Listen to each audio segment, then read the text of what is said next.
All right. Hello, everybody. How's it going? My name is Leo, and today I'm going to be teaching you guys how to make this beauty of a particle effect. So I know, Aurelion Sol does not have his little comets anymore. I'm well aware of this, but I thought that this effect is still pretty cool, and it's a relatively simple projectile, but it uses a lot of tips and tricks that we can employ here. So we're going to be kind of remaking it, but it's going to be mostly a breakdown of the effect, and I kind of want to explain the logic behind every decision here.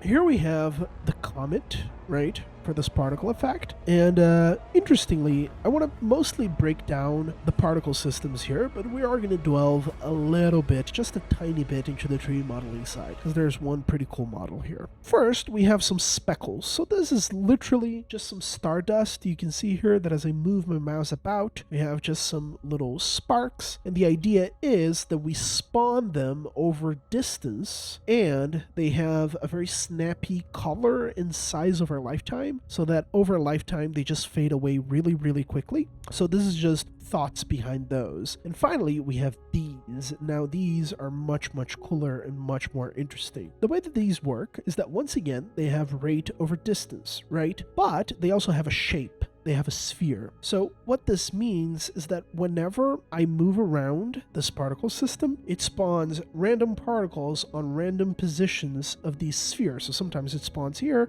sometimes here, sometimes here, sometimes here. It's completely random, right? What happens is that as I move them, it keeps spawning the little dots. But what I do is that I have a trail module. Let me turn off the trail module so you can see here what that looks like when I turn it off. So now I'm just spawning little stars randomly, right? And they fade away over lifetime. But what I do is that I connect them with a ribbon trail. You can see here, set to ribbon. And what happens is that we make it inherit the particle color and size. And what we do here is that whenever you have it set to ribbon, the particles are going to connect with a line. And this kind of has this stellar looking effect, right? That's very Aurelion Sol like, and it looks really pretty, and it's used across many video games. Finally, we have the trailing effects, which is just some trail renderers. And you can see here, a very simple trail with the Unity trail system. These honestly don't look that great. I don't really like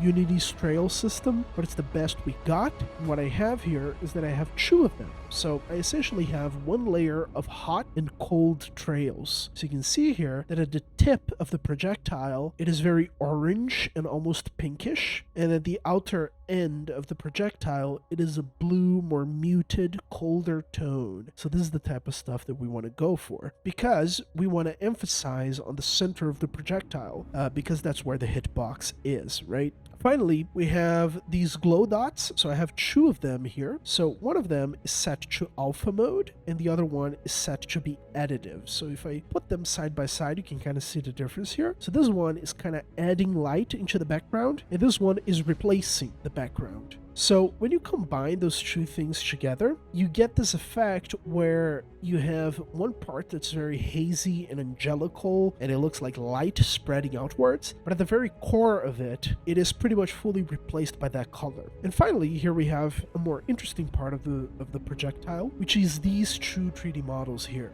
So these two 3D models are essentially models with a material, and one of them is just a simple glow material, right? And the other one is a little bit more interesting because it has a noise panning. This only works really because of the model that it has attached. And let me show you here how I made it.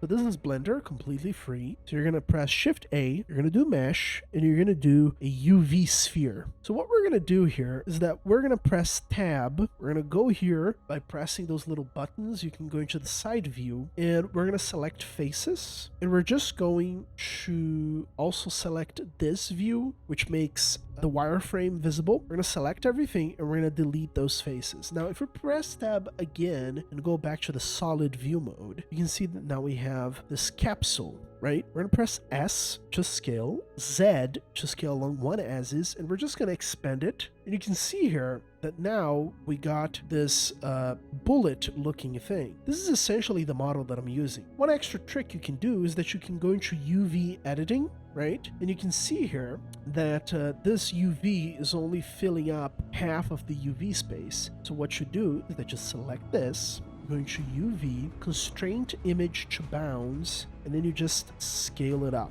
There we go. So you need to press S and Y to scale it up. And now you have, you know, you can recenter it a little bit more and scale it up again. Oops, sorry. Now we have this perfect UV and model to use on the tips of your projectile. And finally, as the finishing touch, and this is just a little bit of polish, we have some smoke. So these are just some smokes that I painted on Photoshop, and they get added. They're very, very misty, very, very weak, and kind of bluish. And that, my friends, is how we made Orbiting Comet from Aurelion Sol. Look at that. Well, now it looks weird because I'm moving it in the wrong direction, but that is how the effect is made. This effect is going to be... So that is how the effect is made. This effect also uses many of the Piloto Studio assets. So we're using, for example, the Piloto Studio shader here. You can get all of the stuff for free in the link in the description below. Thank you for watching.